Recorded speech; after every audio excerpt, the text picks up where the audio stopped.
What's going on, guys? Trev back again, here to bring you another video. This video is going to be doing a movie review for the 2012 Killing Them Softly.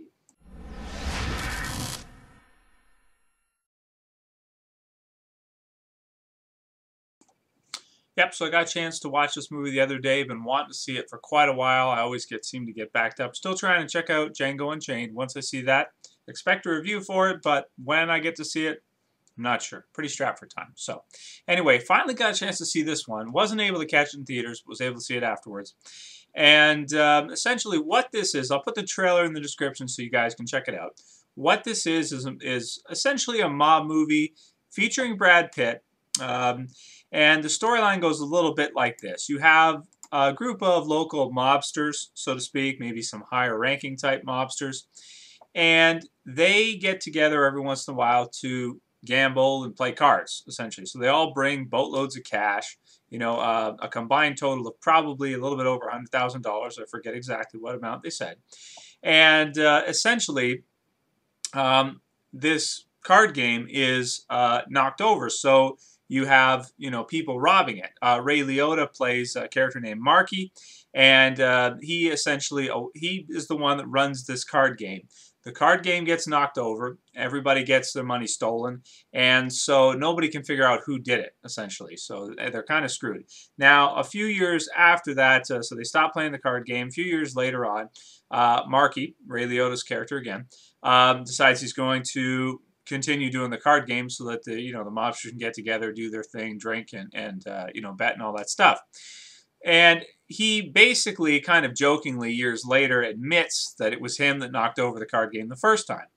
And sort of the mobsters in town hear about this, so somebody smart enough to think, well, how about I do it again? They're going to blame Marky. They never thought it would just be somebody else out there in the community, and they'll never be able to trace it back. So that's what he does, and movie gets started. Brad Pitt comes in after a little bit, and he essentially plays a hitman that's hired by the mobsters to find out who robbed the game the second time and put him down, essentially.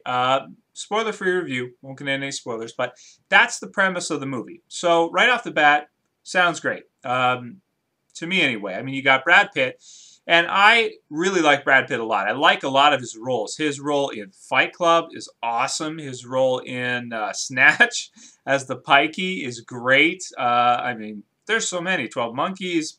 I mean, there's so many great Brad Pitt films that he's been in that are kind of darker and that kind of stuff. And he plays really well, I think, in these types of movies. He really is good at playing those kind of darker, edgier roles. Now, he pretty much fits as, to me, your atypical, badass, cool guy. You know, he's got the leather jacket, he's got the sunglasses and all this stuff. He's got the hair slicked all the way back.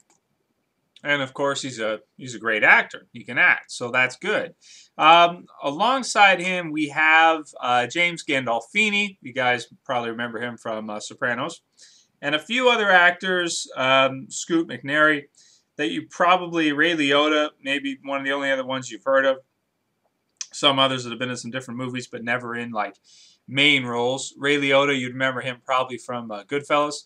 He plays the protagonist in that. And that's about it. There's lots of other actors there, too, but none of them that are really, you know, like, huge or anything like that. So Brad Pitt's obviously the biggest name. So this movie did pretty well. I don't think it was in the box office for too long, but it got about a 6.5 on IMDb.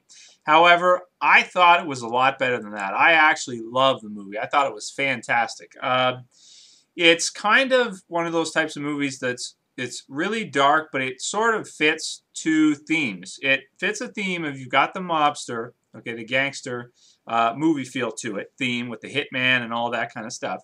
But at the same time, it doubles as a commentary on capitalism, capitalistic society, the money system. Because essentially, as you heard me describe earlier, this is all about money. You know, some mobsters want to rip off the others. They do it, and then, you know, the other mobsters find someone, hire him to try and get after whoever did it, because they've stolen from them, and now they want to get back at them and let them know that you can't steal from us and all this kind of stuff. So it all centers around money. And there's some really good elements to this where they sort of add in those sort of capitalistic undertone lines and things, and then at the end they tie it all together with a really, really cool ending that's it's really unexpected, exciting, kind of like wow, you know, not a twist, but like kind of like, is this going to happen? Is it not going to happen? And then when it finally does, you're like, wow, you know, it's just very cool, blows you away. And then a great speech at the end by one of the characters, kind of talking about capitalism and you know, and kind of explaining America as a country as more of like a business than a country. And another thing I thought that was really interesting about the movie is that everything, like the prices that they hire this hitman for, like they're able to agree on $15,000 per hit. And that's it, you know. And I actually looked this up online afterwards because I was interested. I'm like, how much would it cost? Like, what's the average price someone would pay in the States to kill somebody? Because I was like, $15,000. Yeah, that seems like that's got to be wrong, right? So I look it up online. I start to look, and you can't find exact numbers, but from what I found in the research, it seems like, yeah, it's actually about right. You know, $15,000, $20,000, $25,000 is about what it cost. And so you've got that whole underlying money commentary on capitalistic society and the downside of that. You know, the dirty side of capitalism, where people are willing to just kill each other over money. You got a hitman who, even though he's a likable character because he's very smart, you know, witty, and knows what he's doing, is very calculated and seems very professional and really knows what he's doing. And he's doing this for like, you know, $10,000, $15,000 per hit. He's just killing people, you know. And so I think that probably is the reason why I didn't get a higher score, is because the protagonist, Brad Pitt, plays a hitman. So people obviously are going to have trouble relating to that. He's not a good guy. You know, there really aren't any good guys in the movie. It's very dark.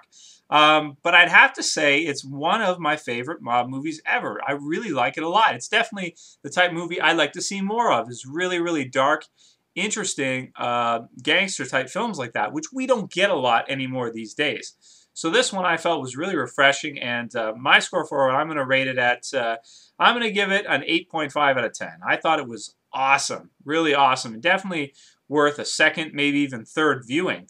Even though it is really dark. And also, if you're a person that does not like gangster, you know, movies or mob movies or this kind of stuff, I'll tell you right off the bat, you won't like it.